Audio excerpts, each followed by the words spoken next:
High, welcome back. আমি শ্রেয়া। আচ্ছা, এখন তো প্রায় রোজকার দিনই বৃষ্টি হচ্ছে, আর কাল সকালবেলাও আমি ঘুম থেকে উঠে দেখলাম অ্যাজ ইউজুয়াল বৃষ্টি হচ্ছে। বৃষ্টি হলেই আমার খুব ঘুম পায়, গোটা দিন আমার মনে হয় ঘুমিয়ে কাটাই, আর ঠিক সেইভাবে আমি গোটা দিন ঘুমিয়েই কাটিয়েছিলাম।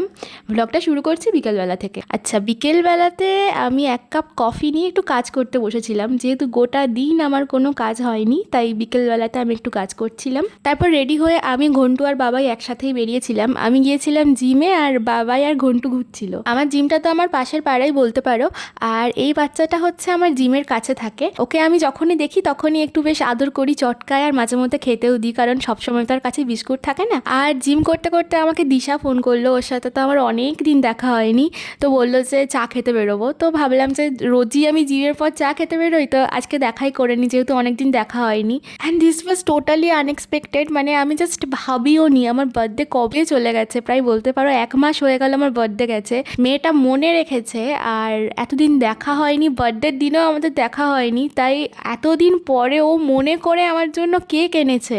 আমি তো রিয়াক্ট করতেই ভুলে গেছিলাম, আমি জানি না এটাতে কি রিয়াক্ট করবো, আমি ভুলে গেছিলাম। জাস্ট আমি মনে করি যে আজকের দিনে সব থেকে এক্সপেন্সিভ ব্যাপার হচ্ছে যে মানুষকে নিঃস্বার্থভাবে ভালোবাসা। পশু পাখির পরে কোনো মানুষ করতে পারে না। 99.9% মানুষের মধ্যেই ব্যাপারটা নেই। মানুষ প্রচণ্ড স্বার্থপর হয়, কিন্তু আজকে আমার মনে হয়েছে যে আমি খুব লাকি, কারণ 10টা নয় 5টা নয়, আমার কাছে একটা জেনুইন মানুষ আছে যে আমাকে সত্যি ভালোবাসে, মা বাবার পরে, যে আমায় সত্যি খুব ভালোবাসে, আর ডেফিনেটলি আমিও ভালোবাসি। তারপর বাড়ি ফিরে দেখলাম যে মা কালুকে ওয়ারেস খাওয়াচ্ছে, কারণ ওর শরীরটা খুব একটা বেশি ভালো যাচ্ছে না কদিন ধরে। তারপর ওপরে এসে আমি ডিনার করেছিলাম সেদ্ধ চিকেন দিয়ে, আর এই যে আমার হ্যাংলা বাবা, আমি যা খাই সবই ওর জন্য একটু একটু করে রাখতে হয়। ও ওয়েট করছে কখন আমার খাওয়াটা কমপ্লিট হবে আর কখন আমি ওকে দেবো।